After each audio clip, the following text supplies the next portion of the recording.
अस्सलाम वालेकुम class.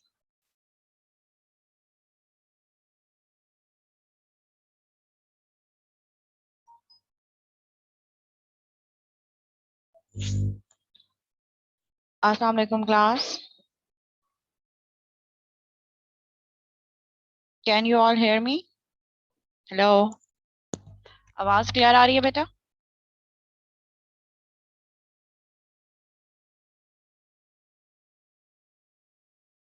Okay. कुछ स्टूडेंट वेटिंग रूम में हैं, मैं उनको एडमिट कर लूँ तो फिर हम स्टार्ट करते हैं अपना लेक्चर।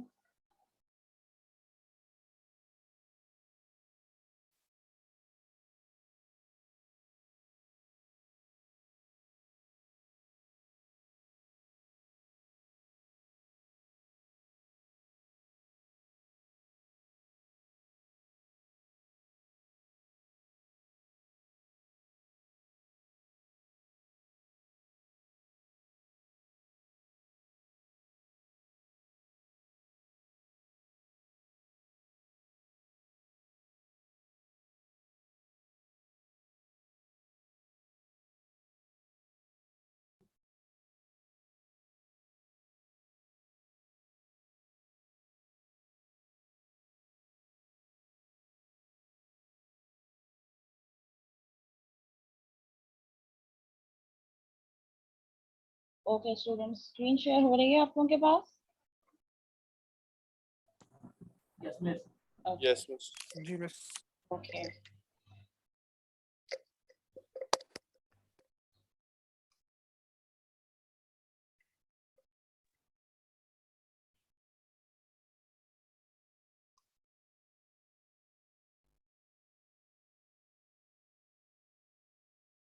ओके, अच्छा, आज की क्लास का जो हमारे कंटेंट्स हैं जो मोस्ट प्रोबेबली इंशाल्लाह हम कवर करेंगे वो है हमारे पास।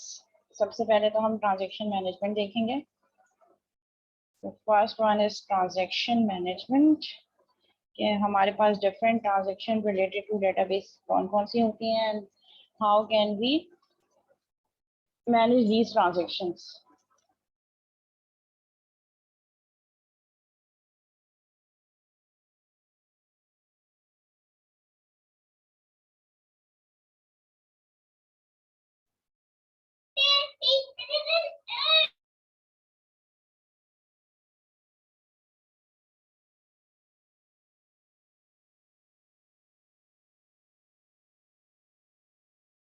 Okay, so the first one is transaction management, जिसमें हम देखेंगे कि डिफरेंट ट्रांजैक्शन डेटाबेस में हम किस तरीके से इनकाउंटर होती हैं और हम किस तरीके से उन डिफरेंट ट्रांजैक्शन को मैनेज कर सकते हैं। तो इसमें डिफरेंट कॉन्सेप्ट्स हम देखेंगे। We will discuss the ACID properties. ACID properties क्या है, सीरियलाइजेबिलिटी ऑफ ट्रांजैक्शन क्या है,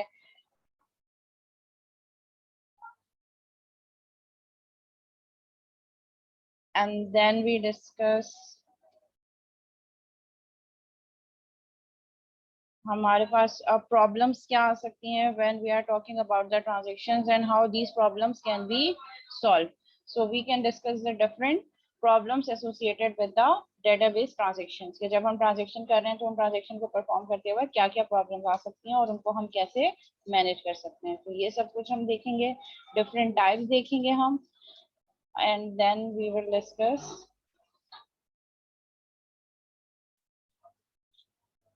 देन हम जो नेक्स्ट है हमारा होगा introduction to no SQL.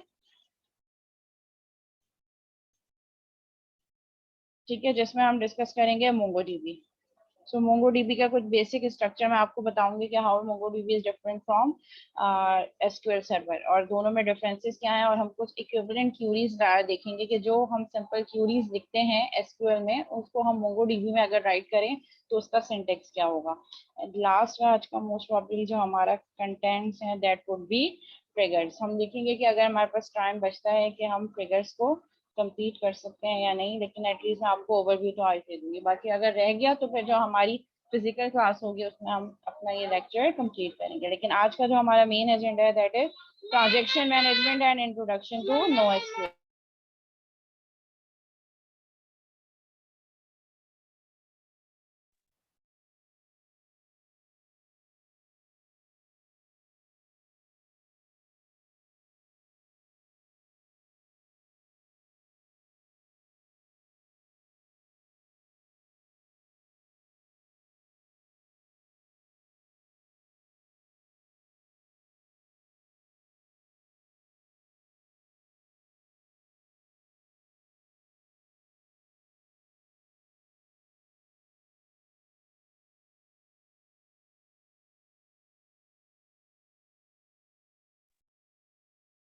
Okay, some students are in waiting room.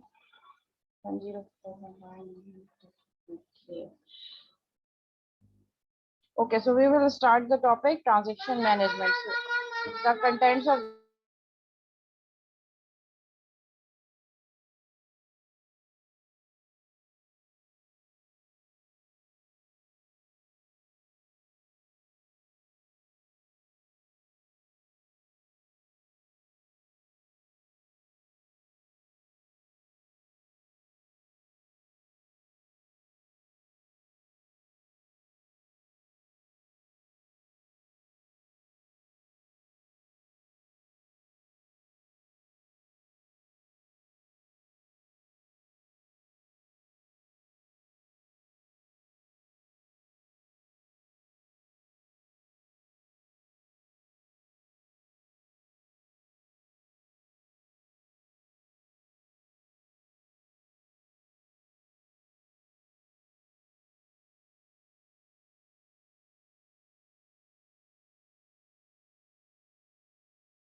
okay, so these are the topics.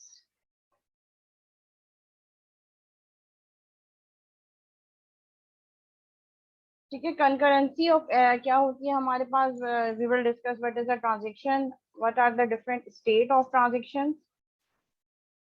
Okay, आवाज कम होता है. Okay, अब क्लियर है आवाज? Yes, miss. Okay, okay, good. ठीक है, तो transaction, what is a transaction? Transaction means multiple set of instructions executed. So हम transaction को कैसे एक्सप्रेस कर सकते हैं? Transaction can be a set of tasks. कोई भी task जो perform हो रहा है, that is a transaction. When we are writing a single SQL query, जब वो SQL query हमारे database के tables में entry कर रही होती है, that is again a transaction. हम कह रहे हैं कि वो एक transaction है.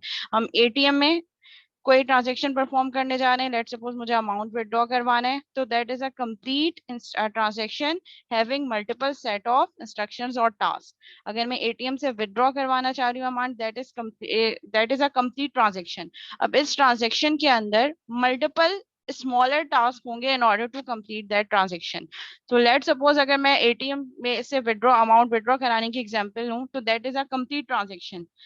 जैसे ही मेरे पास अमाउंट विड्रॉ हो जाएगा, it means that transaction has been completed. अब इस ट्रांजैक्शन को कंप्लीट करने के लिए I have to perform different task.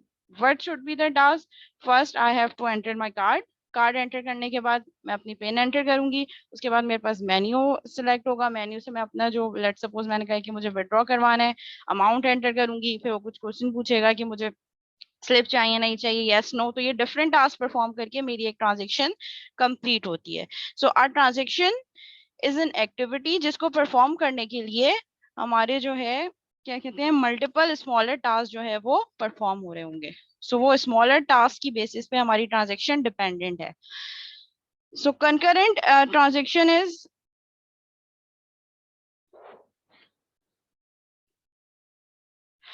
concurrent execution of user program is essential for good DBMS performance. Now we are assuming we have multiple transactions performing in different order. It can be parallel or we can serialize them as well. ठीक है, हम देखेंगे कि parallel transactions क्या होती हैं और उन parallel transaction को हम serial transaction में किस तरीके से convert करते हैं. So हमारे पास concurrent execution is that कि हमें अपनी ट्रांजेक्शन में कंकरेंसी लानी है. Concurrency means we have to decide which part of transaction will be executed first and which part of transaction should wait. So हमने अपनी एग्जीक्यूशन में कंकरेंसी लानी है. कंकरेंसी मींस कि ट्रांजेक्शन का कौन सा पार्ट पहले एग्जीक्यूट होगा, कौन सा पार्ट बाद में एग्जीक्यूट होगा. बिकॉज सीपीयू अगर हम कह रहे हैं कि सिंगल प्रोसेसर है, सो एट अ टाइम अगर मल्टीपल ट्रांजेक्शन्स भी हैं हमारे पास, तो हमारा जो प्रोसेसर है, जो सीपीयू है, वो एट अ टाइम एक ही ट्रांजेक्शन पे काम कर रहा होगा. अब यूजुअली अब अगर हम इसकी एग्जांपल कैसे लें, हम डिफरेंट टास्क परफॉर्म कर रहे होते हैं अपने लैपटॉप पे. लेट्स सपोज मैं गूगल पे कुछ सर्चिंग कर रही हूँ, मीनवाइल मेरे पास एक फाइल भी डाउनलोड हो रही है, मीडिया प्लेयर पे एक ऑडियो फाइल भी चल रही है मेरे पास। तो as a user we are assuming कि सीपीयू हर टास्क को पैरेलल चला रहे हैं, मतलब सब एक साथ चल रहे हैं, जबकि एक्चुअली में हो क्या रहा है कि सीपीयू का जो टाइम वो नैनो और माइक्रो सेकेंड्स में है, और वो हर ट्रांजेक्शन को कुछ सेट ऑफ टाइम दे रहा है। लेट सपोज वो कह रहा है कि अगर फाइल डाउनलोड हो रही है तो फाइल डाउनलोडिंग के जो टास्क है उसको 3 नैनो सेकेंड्स दे दो। After 3 nano seconds contact switch हो और दूसरा टास्क परफॉर्म हो।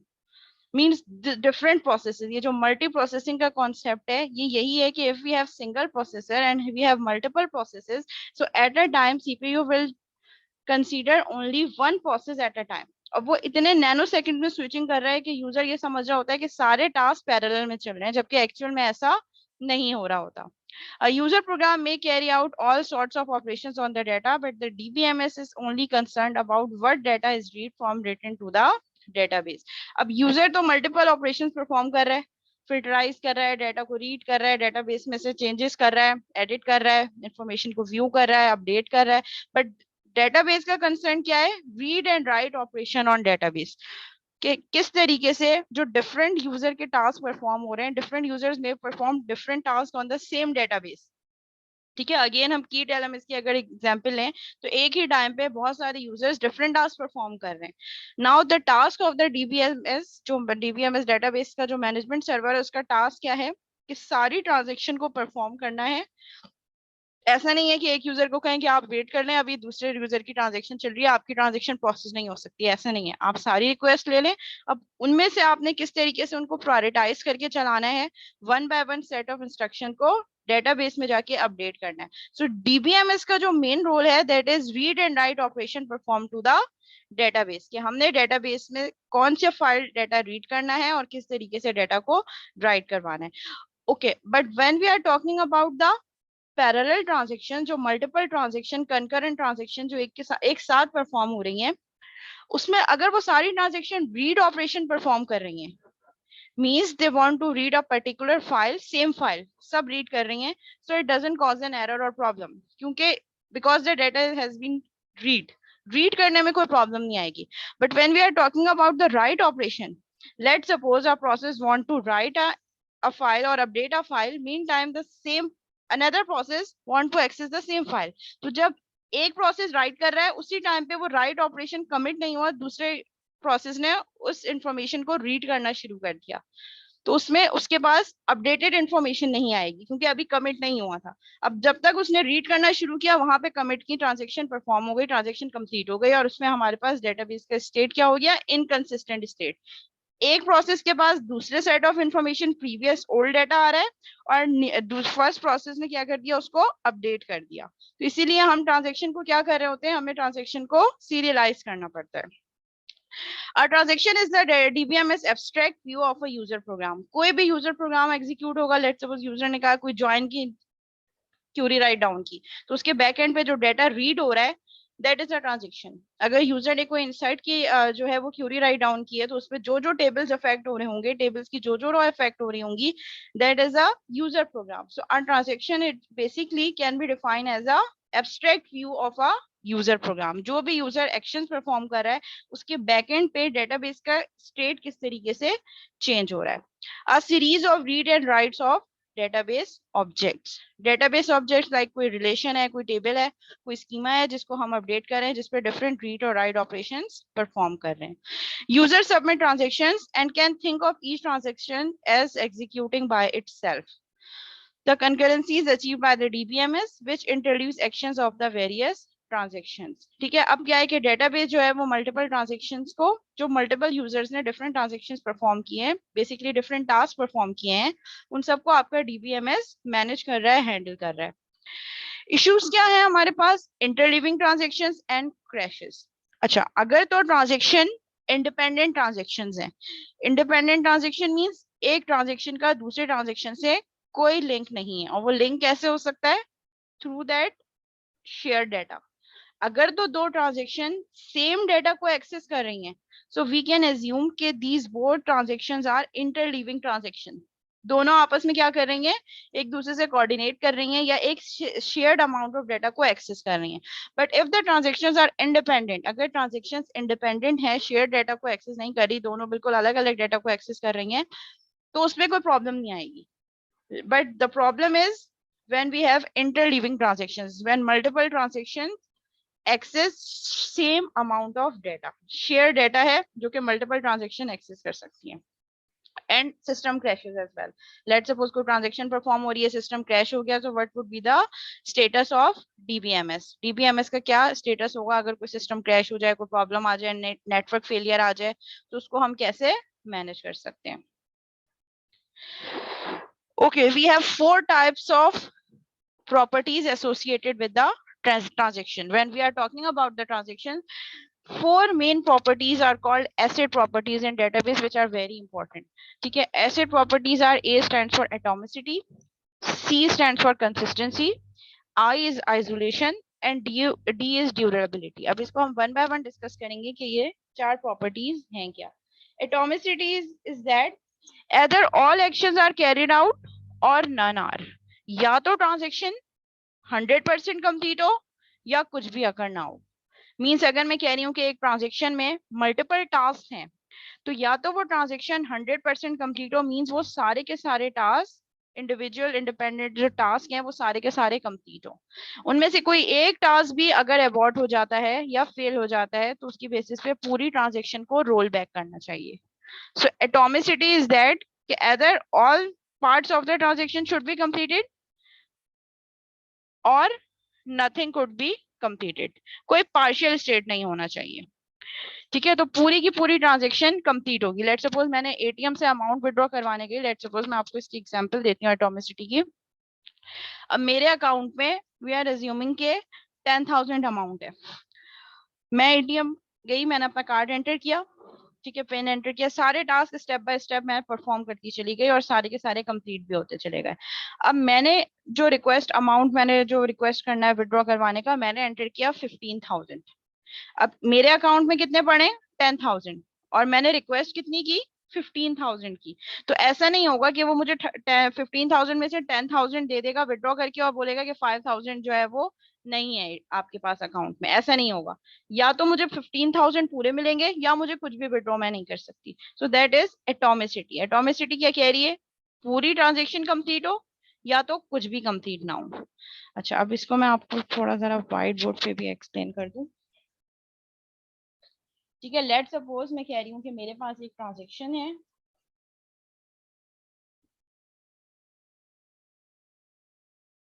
ठीक है, let suppose I am assuming I have a transaction T1 जिसमें मैं रीड कर रही हूँ A को। ठीक है, A मेरे पास कोई भी ऑब्जेक्ट है और मैं कह रही हूँ कि A is equal to A plus 100। ठीक है, ये मेरी ट्रांजेक्शन है T1 और ये T1 के डिफरेंट सिंगल टास्क हैं जो परफॉर्म होंगे। जब ये सारे इंडिविजुअल टास्क 100% कंप्लीट होंगे तभी हम कह सकते हैं कि T1 कंप्लीट होगी। सो मैंने कहा कि रीड करो A को। Let suppose value of A is, we are assuming A is 500। So मैंने जब कहा रीड A तो दैट इज इक्विवेलेंट टू 500, जो उसकी वैल्यू थी उसने मुझे रीड करके बता दी। नेक्स्ट, अब मैं अपडेट कर रही हूँ, मैं क्या अपडेट कर रही हूँ, I am updating that A is equal to A plus 100। So A की जो प्रीवियस वैल्यू रीड की है उसमें 100 को ऐड कर दो, तो 500 प्लस 100 इज 600। अभी ये काम डेटाबेस में कुछ भी नहीं हो रहा, ये सारा काम कहाँ हो रहा है, आपकी लोकल मेमोरी में, रैम में। जब तक ट्रांजेक्शन कंप्लीट नहीं होगी, ये सारे के सारे स्टेप जो ट्रांजेक्शन के पार्ट्स हैं, जो सिंगल टास्क मैंने आपको बताए थे, जब तक वो सारे के सारी इंस्ट्रक्शन एग्जीक्यूट होकर ट्रांजेक्शन कमिट नहीं होगी, आपके डेटाबेस में कुछ भी सेव नहीं होगा। ये सारी चीजें आपकी रैम में स्टोर हो रही है। ठीक है, मैंने कहा A प्लस 100, तो मैंने डिफरेंट ऑपरेशन परफॉर्म किए। मैंने कहा राइट करो A को, मीनवाइल राइट करो B को, फिर मैंने कहा C is equal to C A multiply by 100 और ये हो गई मेरे पास ट्रांजेक्शन कमिट। अब जब ये वन बाय वन सारी इंस्ट्रक्शन, पहले ये इंस्ट्रक्शन एग्जीक्यूट होगी, देन ये सीक्वेंशियल ऑर्डर में इंस्ट्रक्शन एग्जीक्यूट हुई। जैसे ही मैंने इसको कमिट किया, ये जाके ट्रांजेक्शन मेरे, अब जब कमिट होने के बाद ये सारे स्टेप्स परफॉर्म हो गए, जो स्टेट था ए बी सी का वो अपडेट हुआ और जाके डेटाबेस में फाइनली जब मैंने कमिट किया ट्रांजेक्शन को तो ये तब जाके फाइनली मेरे डीबी में अपडेट हुआ। लेट सपोज ट्रांजेक्शन एग्जीक्यूट होते हुए स्टेप 1 2 3 यहाँ पे कोई प्रॉब्लम आ गई, मेरा इंटरनेट डिस्कनेक्ट हो गया या कोई और प्रॉब्लम आ गई, तो अब क्या होगा इस केस में मेरी ट्रांजेक्शन कहाँ जाएगी, वापस ऊपर। It means I have to roll back the transaction अगर कोई फेलियर किसी भी पॉइंट पे या किसी भी स्टेप पे अकर होता है। अगर कोई फेलियर अकर होगा तो पूरी ट्रांजेक्शन क्या हो जाएगी, एंड हो जाएगी और transaction should be roll back. अब जब ट्रांजेक्शन रोल बैक होगी इट मीन्स वापस यहाँ चली जाएगी T1 और दोबारा यहाँ से स्क्रैच से स्टार्ट होगी। लेट सपोज ये वाली इंस्ट्रक्शन एग्जीक्यूट हो गई, ये वाली एग्जीक्यूट हो गई, ये एग्जीक्यूट हो गई, ये एग्जीक्यूट हो गई, ये एग्जीक्यूट हो गई। कमिट से पहले वाली जो सेकेंड लास्ट इंस्ट्रक्शन थी जो हमारे पास टास्क था वो due to any reason execute नहीं हो सका, ये सारे पार्ट हो गए। इसीलिए मैं आपको मैंने बताया था कि ये सारे जो चेंजेस हैं ये कहाँ हो रहे हैं, एक्चुअल डेटाबेस में नहीं हो रहे, ये सारे चेंजेस कहाँ हो रहे हैं, आपकी लोकल रैम में, जो लोकल मेमोरी है रैम। अब आप यहाँ तक आए C is equal to A multiply by 100, यहाँ पे हमारे पास due to any reason transaction यहाँ पे फेल हो गई। अब जब फेल हो गई तो हम ये नहीं कहेंगे कि ये जो 4 या 5 सेट ऑफ इंस्ट्रक्शन एग्जीक्यूट हो गई हैं इसको डेटाबेस में जाके सेव कर दो, नो। या तो पूरे के पूरे parts of transaction should be completed और कमिटेड और overall transaction should be failed और अबॉर्टेड। तो अब ये क्या होगा अगर यहाँ पे इस वाली C is equal to A multiply by 100 पे कोई एरर आ जाता है मेरे पास या कोई प्रॉब्लम आ जाती है तो हम क्या कहेंगे, हम अपनी ट्रांजेक्शन को दोबारा क्या कर देंगे, रोल बैक। हम कहेंगे कि हमारी ट्रांजेक्शन वहीं जानी चाहिए जहां से शुरू हुई थी। तो अगर इन केस ऑफ एरर हमारे पास क्या होगा, हमारे पास ट्रांजेक्शन दोबारा इस स्टेप पे चली जाएगी जहां से स्टार्ट हुई थी T1। So all the transaction should be roll back. T1 यहीं से स्टार्ट होगी और ये सारे स्टेप्स दोबारा से एग्जीक्यूट होंगे जब तक कमिट नहीं हो जाता। कमिट इज लाइक हमारे पास क्या है कि ये बेसिकली जैसे ट्रिगर फाइल होते हैं तो ये हमारे पास एक फाइल या एक्शन होता है कि ये सारे एक्शंस को DBMS में अपडेट कर दो। सो दैट इज एटॉमिसिटी, या तो पूरी की पूरी ट्रांजेक्शन कंप्लीट हो या ना हो, कोई पार्शियल स्टेट ना हो कि लेट सपोज अगर 100 स्टेटमेंट्स हैं या 100 टास्क हैं तो 100 में से अगर मेरे पास 50 कंप्लीट होगा तो 50% को अपडेट कर दूं, नहीं, या तो पूरा कंप्लीट होगा 100% या कुछ भी कंप्लीट नहीं होगा। जी क्लास, एटॉमिसिटी क्लियर है? मैं इसकी डेफिनेशन भी यहाँ पे राइट डाउन कर देती हूँ।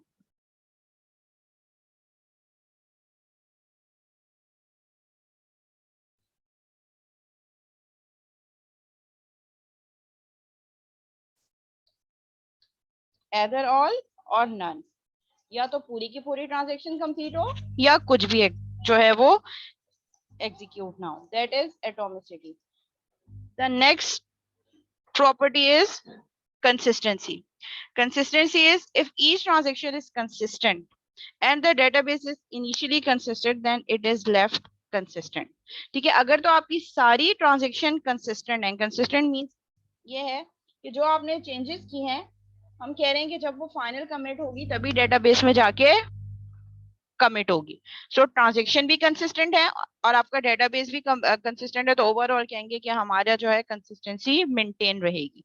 लेकिन अगर डेटाबेस कंसिस्टेंट है और ट्रांजेक्शन कंसिस्टेंट नहीं है तो उसकी वजह से हमारे डेटाबेस का स्टेटस क्या होगा, पार्शियली कंसिस्टेंट या partially inconsistent. So consistency is that, consistency को हम ऐसे डिफाइन कर सकते हैं, दोबारा हम जाते हैं व्हाइट बोर्ड पे।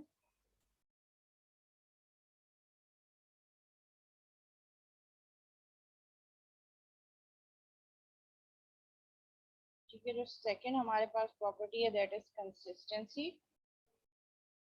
कंसिस्टेंसी क्या कह रही है, before execution of transaction and after completion of transaction,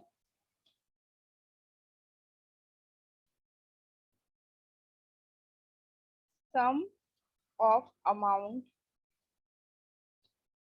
should be same। ठीक है, जो हमारे पास ट्रांजैक्शन स्टार्ट होने से पहले जो स्टेट था जो अमाउंट थे, ट्रांजेक्शन कंप्लीट होने के बाद, कमिट होने के बाद भी हमारा वही स्टेट मेंटेन रहना चाहिए। मींस अगर मैं कह रही हूँ कि मेरे पास जो स्टेट डेटाबेस का ट्रांजैक्शन एग्जीक्यूट होने से पहले था, ट्रांजैक्शन एंड होने के बाद भी वही स्टेट मेंटेन रहे, तो हम उसको कहेंगे कि कंसिस्टेंसी मेंटेन हो रही है। जो ट्रांजैक्शन परफॉर्म की उससे हमारी कंसिस्टेंसी अफेक्ट नहीं हो रही। Let I will define it with the help of example. Let's suppose मेरे पास एक ट्रांजैक्शन है T1, ठीक है, and I have two objects. One is X having value, let's suppose 800, and I have another object Y having value 200. ठीक है, X एक object है जिसकी वैल्यू 800 है, Y एक ऑब्जेक्ट, लेट सपोज हम अज्यूम करें कि ये दो अकाउंट की वैल्यू है, एक यूजर X है, एक यूजर Y है। ठीक है, एक्स के अकाउंट में 800 अमाउंट है और वाई के अकाउंट में 200 अमाउंट है। ठीक है, तो स्टार्ट में हमारे पास क्या वैल्यू है, ओवरऑल जो अमाउंट ऑफ सम है, जो यहाँ पे लिखा है sum of amount should be same, so sum of amount is 800 plus 200 is 1000, total value is 1000। दोनों अकाउंट के जो अमाउंट को हमने मिला के जो वैल्यू निकाली है दैट इज 1000। अब हम क्या निकालेंगे, अब T1 हमें एक ट्रांजेक्शन है जिसमें हम टास्क परफॉर्म कर रहे हैं। ठीक है, हम कह रहे हैं कि हमने करना क्या है, एक्चुअली हमारा टास्क ये है कि हमने एक्स से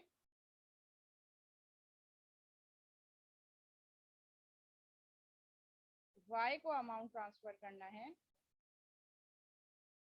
कितना, 500। x want to transfer 500 to y, हम इसमें x transfer 500 to amount y। ठीक है, x की वैल्यू 100 है, y की वैल्यू 200 है।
ओके, सो ट्रांजैक्शन T1 के हमारे पास कुछ डिफरेंट स्टेप्स हैं। सबसे पहले तो हम क्या करेंगे, हम रीड करेंगे x को।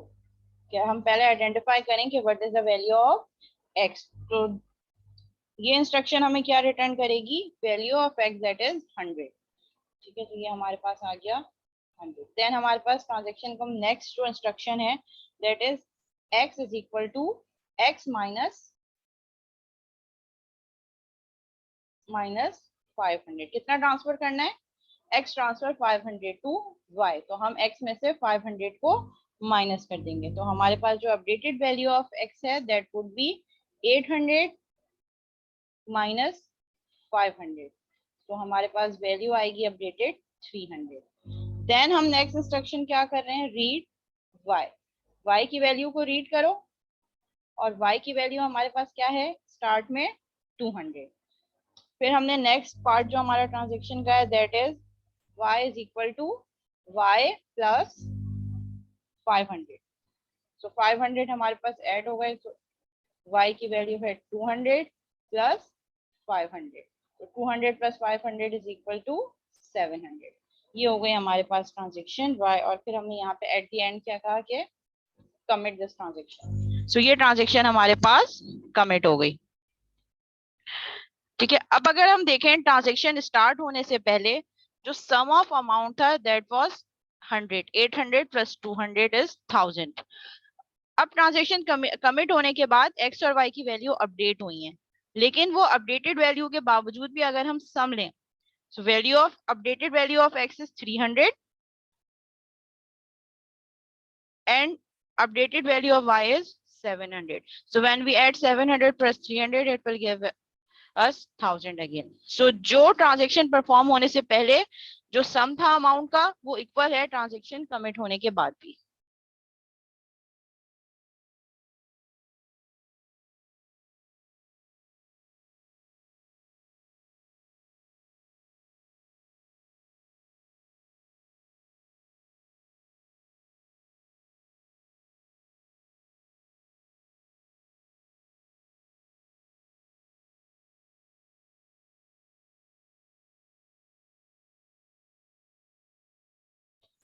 जी क्लास, कंसिस्टेंसी जो है वो क्लियर है या कोई कंफ्यूजन है?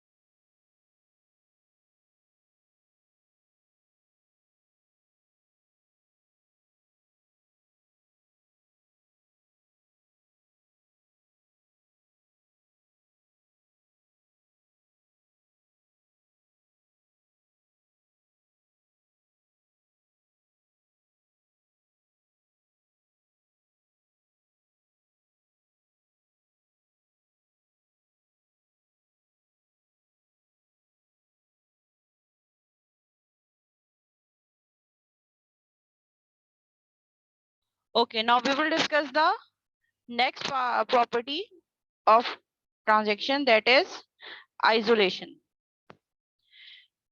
Okay, so isolation can be defined as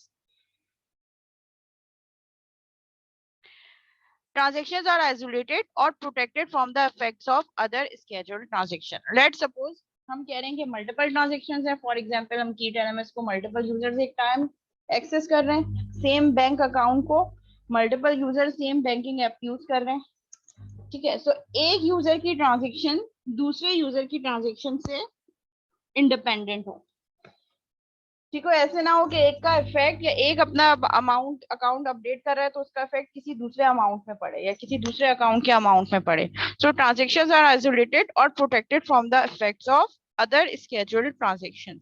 तो यहाँ पे हम बात किसकी करें? We are talking about the scheduled transactions, that how can be scheduled transactions so that एक ट्रांजेक्शन दूसरी ट्रांजेक्शन को अफेक्ट ना करे, ठीक है। इसको भी हम देख लेते हैं एक एग्जांपल के साथ।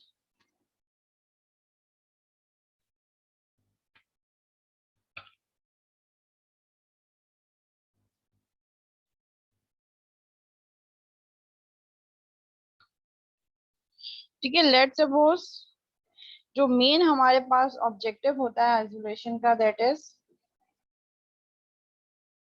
अब इसको मैं एक्सप्लेन कर देती हूँ व्हाट इज आइसोलेशन।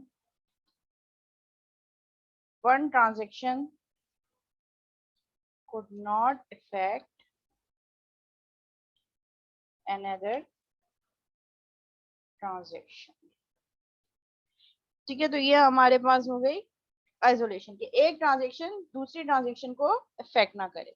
अब लेट सपोज मैं कह रही हूँ कि मेरे पास एक ट्रांजेक्शन है T1 and I have another transaction which is T2, ठीक है। एक ट्रांजेक्शन T1 है, एक T2। अब हम कह रहे हैं कि ये पैरेलल ट्रांजेक्शन है, पैरेलल बट अगेन एक प्रोसेसर है। तो हम ये कह रहे हैं कि कुछ टाइम के लिए T1 चलेगी, फिर T2 चलेगी, फिर कुछ टाइम के लिए T1 T2 T1 T2। तो कभी T1 चल सकती है, कभी T2 चल सकती है। तो ये हमारे पास, अगर हम इसको देखें तो हम इसको इस तरीके से डिफाइन कर सकते हैं,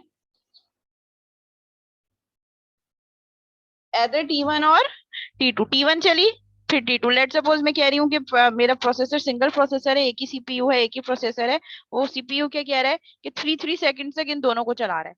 तो पहले T1 चला, फिर T2, फिर T1 T2, दोनों में से कोई भी चल सकता है। T1 के बाद दोबारा T1 चल गया 3 सेकंड के लिए, T1 के बाद दोबारा T1 चल गया, फिर T2 चल गया, फिर T2 3 सेकंड के लिए चला, फिर T2 को हटा दिया, फिर T1 को चला दिया। सो that is parallel execution. Parallel means her time के लिए कोई ना कोई चल रहा है। अगर हम इसको, इसमें आ सकती है प्रॉब्लम, ठीक है, वैल्यू चेंज हो सकती है। अगर हम इसको पैरेलल को सीरियल में कन्वर्ट कर दें, कन्वर्ट इनटू सीरियल, तो सीरियल अब में हमारे पास कन्वर्जन क्या होगी, हम डिफाइन कर दें कि पहले T1 चले, ठीक है, हम पहले से ही डिफाइन करते हैं कि T1 will execute first and then T2 will be executed. फिर हम या तो ये कहते हैं या फिर हम कहेंगे पहले T2 चलेगी और फिर उसके बाद T1 एग्जीक्यूट होगी। मींस हम जो ऑटोमेटिकली होता है कि या तो T1 चले या T2 चले, कोई भी चल सकता है, हम इसको सीरियल कर दें कि पहले T1 चलेगी फिर T2, दोनों 3-3 सेकंड चल पर एग्जीक्यूट हो गई, फिर नेक्स्ट T1 फिर नेक्स्ट T2। तो हम इस तरीके से डिफाइन कर सकते हैं। सेकंड हम ये कह दें कि नहीं, पहले T2 एग्जीक्यूट होगी, फिर T1 फिर T2 फिर T1। तो ये हमने क्या कर दिया, एक पैरेलल ट्रांजैक्शन को सीरियल ट्रांजैक्शन में कन्वर्ट कर दिया। सीरियल का मतलब ये कि हमने कहा कि 1 बाय 1 हमने स्टेट डिफाइन कर दिया कि पहले ये ऑर्डर डिफाइन कर दिया, टाइम स्टैम्प कर दिया कि पहले ये चलेगी फिर ये चलेगी, T2 से पहले T1 स्टार्ट होनी चाहिए। लेट सपोज अगर हम इस सीरियल वाली ट्रांजैक्शन की बात करें तो ये क्या कह रहा है कि हमारे पास ऑर्डर ये हो सकता है कि पहले T1 एग्जीक्यूट हो, फिर T2 एग्जीक्यूट हो, फिर T1 एग्जीक्यूट हो, फिर T2 एग्जीक्यूट हो। तो ये हमने क्या कर दिया, हमने सीरियलाइजेबिलिटी, हमने अपने ट्रांजैक्शन को सीरियलाइज कर दिया, सीरियल डिफाइन कर दिया कि पहले कौन सी चलेगी और बाद में कौन सी चलेगी। और यहाँ पे हमारे पास कोई भी चल सकती है, हम कह रहे हैं पहले T1 चली फिर T2 फिर दोबारा T2 चल गई, फिर T2 चल गई फिर T1। तो यहाँ पे इनकंसिस्टेंसी के चांसेस बहुत ज्यादा हैं। तो हमने अपनी एक पैरेलल ट्रांजैक्शन को सीरियल ट्रांजैक्शन में कन्वर्ट कर दिया कि हमने ऑर्डर डिफाइन कर दिया कि पहले कौन सी चलेगी और बाद में कौन सी चलेगी। सो इससे भी हमारी जो इफेक्टिंग है कि एक ट्रांजैक्शन दूसरे को इफेक्ट कर सकती है, हम उसको स्टॉप कर सकते हैं। इसकी हम डिफरेंट एग्जांपल्स अभी डिस्कस करेंगे, आगे एग्जांपल्स गिवन है। अभी सिर्फ बेसिक ये है कि हमें एसिड प्रॉपर्टीज समझ आ जाए कि एसिड प्रॉपर्टीज बेसिकली हैं क्या। Last property is durability. Durability क्या कह रही है, if a transaction complete successfully then its effects persist. अगर हमने चेंज कर दिया है, ट्रांजैक्शन कमिट हो गई है, डेटाबेस में जाके अपडेट हो गई है, तो उसका जो इफेक्ट है वो परसिस्टेंट रहना चाहिए। परसिस्टेंट मींस अनअपडेटेबल, चेंज नहीं हो सकता, फिक्स हो गया। एक दफा डेटाबेस में ऐसा नहीं हो सकता कि मैंने ये जो अभी कंसिस्टेंसी में ट्रांजैक्शन की थी, एक बैंक अकाउंट में 800 था, एक में 200, ट्रांजैक्शन कमिट हो गई, एक्स में कितना हो गया था हमारे पास 300 और वाई में 700। अब ऐसा नहीं हो गया आज से एक दिन बाद वो अपने प्रीवियस वाले वर्जन पे चला जाए, ऐसा नहीं हो सकता। एक दफा एक ट्रांजैक्शन कमिट हो गई, डेटाबेस में चेंज आ गया, अब वो चेंज फिक्स हो गया, परमानेंट हो गया, जब तक आप दोबारा कोई राइट ऑपरेशन परफॉर्म नहीं कर सकते। ठीक है, so that is durability. If a transaction complete successfully then its effect persist, fix हो जाए, जो उसका इफेक्ट है वो सेम रहे। इसको हम कैसे डिफाइन कर सकते हैं, इसके लिए एक सिंगल डेफिनेशन लिख लेते हैं। ड्यूरेबिलिटी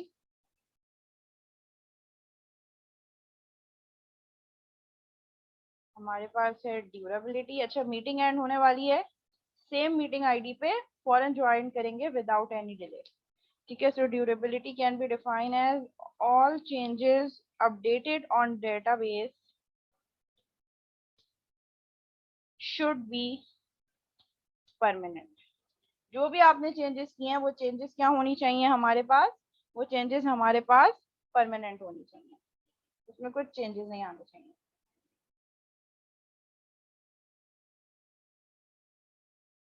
अच्छा, हमारे पास जो है वो मीटिंग भी एंड होने वाली है। ठीक है, सेम मीटिंग आईडी पे हम दोबारा ज्वाइन करेंगे। तो ये तो हमारे पास एसिड प्रॉपर्टीज आ गई। ठीक है, इन्होंने भी वन बाय वन इसको एक्सप्लेन किया। एटॉमिसिटी क्या कह रही है, transaction can commit after completing it's action. जितने भी एक्शंस हैं वो सारे कंप्लीट हो जाए तब हमारी ट्रांजैक्शन कमिट हो सकती है, या हमारी ट्रांजैक्शन अबॉर्ट हो सकती है। अबॉर्ट मींस फेल हो गई, एंड हो गई। और जब भी ट्रांजैक्शन अबॉर्ट होगी, फेल होगी, हमेशा फर्स्ट इंस्ट्रक्शन या फर्स्ट एक्शन से स्टार्ट करेगी, रोल बैक होगी। इंटरनल डीबीएमएस डिसीजन हो सकता है रीस्टार्ट कर दे आपका डीबीएमएस, इस ट्रांजेक्शन को रीस्टार्ट करे। तो जब रीस्टार्ट करेगा तो आपकी ट्रांजेक्शन फर्स्ट स्टेप से ही हमेशा स्टार्ट होगी। सिस्टम क्रैश होने की वजह से भी अबॉर्ट हो सकती है, आपकी डिस्क फेल हो गई, पावर का इशू हो गया, unexpected situation, unable to access disk, data value में कोई प्रॉब्लम आ गई हो, तो इन सब रीजंस की वजह से आपकी एप्लीकेशन, आपकी जो ट्रांजेक्शन है वो अबॉर्ट हो सकती है। लेकिन जब भी ट्रांजेक्शन अबॉर्ट होगी, जब भी ट्रांजेक्शन फेल होगी, हमेशा स्टार्ट कहाँ से करेगी, फर्स्ट एक्शन से। पार्शियल स्टेट नहीं होगा कि 50% या 30% कंप्लीट हो गई थी अब 31 से स्टार्ट करेगी, नहीं। यहीं से कंटिन्यू करेंगे, फौरन ज्वाइन कीजिएगा मीटिंग, सेम मीटिंग आईडी पे।